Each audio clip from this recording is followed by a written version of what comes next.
बिहार के मंत्री दिलीप जायसवाल ने मंत्री पद से इस्तीफा दे दिया है। उन्होंने कहा कि नीतीश कुमार कैबिनेट विस्तार के लिए स्वतंत्र हैं और इसे लेकर उनकी कोई टिप्पणी नहीं थी। अब सभी की नजरें इस बात पर टिकी हैं कि कौन से नेता बिहार की नए कैबिनेट में शामिल होते हैं। आम आदमी पार्टी ने लुधियाना पश्चिम उपचुनाव के लिए राज्यसभा सांसद संजीव अरोड़ा को उम्मीदवार घोषित किया है। संजीव अरोड़ा एक प्रमुख व्यवसायी हैं, जिन्हें राज्यसभा में मनोनीत किया गया था। यह सीट विधायक गुरप्रीत गोगी की आत्महत्या के बाद से खाली हुई थी। अब यहाँ पर चुनाव हो रहा है। बांग्लादेश में छात्रों ने नई राजनीतिक पार्टी बनाने का ऐलान किया है। नाहिद इस्लाम ने इस्तीफा देकर नई पार्टी का गठन का ऐलान किया है। यह कदम बांग्लादेश की आंतरिक राजनीति में एक नई दिशा को संकेत करता है। तेलंगाना सरकार ने घोषणा की है कि 2025 से 2026 से कक्षा 9वीं के छात्रों के लिए तेलुगु को अनिवार्य विषय बना दिया जाएगा। यह फैसला केंद्र और तमिलनाडु के बीच भाषा पर चल रहे विवाद के बीच लिया गया है। इससे तेलंगाना में शिक्षा के क्षेत्र में बड़ा बदलाव आने की उम्मीद है। शिकागो में एक बड़ा विमान हादसा टल गया है। साउथ वेस्ट एयरलाइंस का विमान रनवे पर लैंड कर रहा था, जबकि दूसरी ओर से एक जेट टेक ऑफ के लिए आ रहा था। पायलट ने खतरनाक स्थिति को भांपते हुए लैंडिंग को छोड़कर फिर से टेक ऑफ करने का निर्णय लिया है, जिससे एक बड़ी दुर्घटना होने से बच गई। हरियाणा के मुख्यमंत्री नायब सैनी ने करनाल और पानीपत में धुआंधार प्रचार किया। उन्होंने रोड शो और जनसभा के जरिए मेयर प्रत्याशी कोमल सैनी का नामांकन कराया। इस दौरान उन्होंने कांग्रेस और आम आदमी पार्टी पर जोरदार हमला किया और कहा कि इस चुनाव में कांग्रेस का खाता भी नहीं मिलेगा।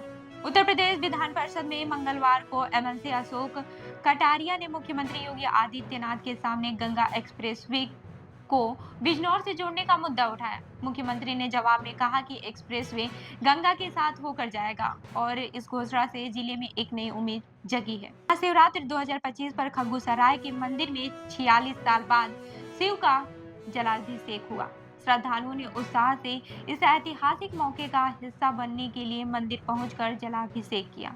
सुरक्षा के पुख्ता इंतजाम किए गए थे और पूरे इलाके में सीसीटीवी कैमरे भी लगाए गए थे। काशी में 10,000 नागा साधु गदा तलवार लहराते हुए निकले। बाबा विश्वनाथ का श्रृंगार दुल्हे जैसा किया गया और 2 लाख श्रद्धालु 3 किलोमीटर लंबी कतार में खड़े होकर दर्शन कर रहे थे। इस अवसर पर भक्तों का अपार उत्साह देखने को मिला। महाकुंभ के आखिरी दिन प्रीति जिंटा ने डुबकी लगाने का वीडियो शेयर किया और लिखा कि इस अनुभव को शब्दों में बयान नहीं किया जा सकता।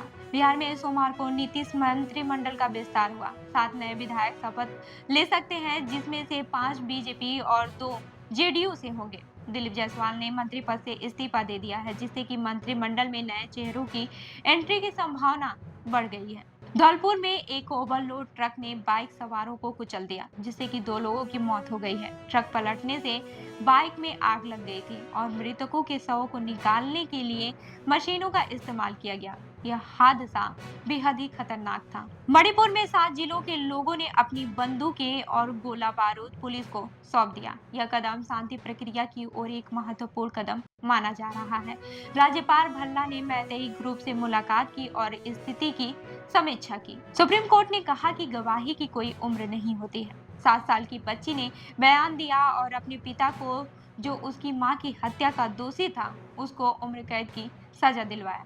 यह निर्णय कानूनी दृष्टिकोण से महत्वपूर्ण है। दिल्ली विधानसभा सत्र को 3 मार्च तक बढ़ा दिया गया है।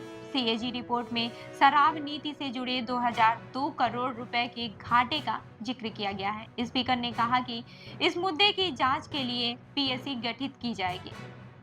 हिमाचल में बर्फबारी हो रही है और राज्य में 3 दिनों का अलर्ट जारी किया गया है। राजस्थान में बारिश और ओले गिरने की आशंका है। वहीं मध्य प्रदेश में पारा 12 डिग्री से नीचे जा सकता है। मौसम का यह बदलाव कई इलाकों के लिए चुनौती बन सकता है। सीबीएसई 10वीं के एग्जाम में बदलाव किया गया है। 2026 से यह परीक्षा साल में 2 बार होगी। पहली परीक्षा 17 फरवरी से 6 मार्च तक होगी, जबकि दूसरी परीक्षा 5 से 20 मई के बीच होगी। यह बदलाव छात्रों के लिए एक नई राह खोल सकता है। गुरुग्राम में कपल की डेड बॉडी केस में पुलिस ने युवक पर एफआईआर दर्ज की है।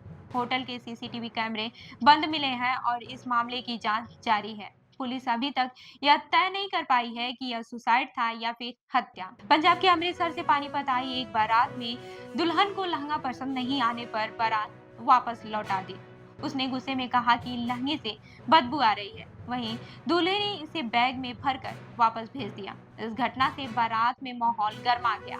केंद्रीय गृह मंत्री अमित शाह ने कहा कि भारत को 2027 तक दुनिया की तीसरी बड़ी अर्थव्यवस्था बना दिया जाएगा। उन्होंने एमपी में लैंड लेबर माइंस मिनरल्स के आधार पर राज्य की बढ़ती संभावनाओं को उजागर किया।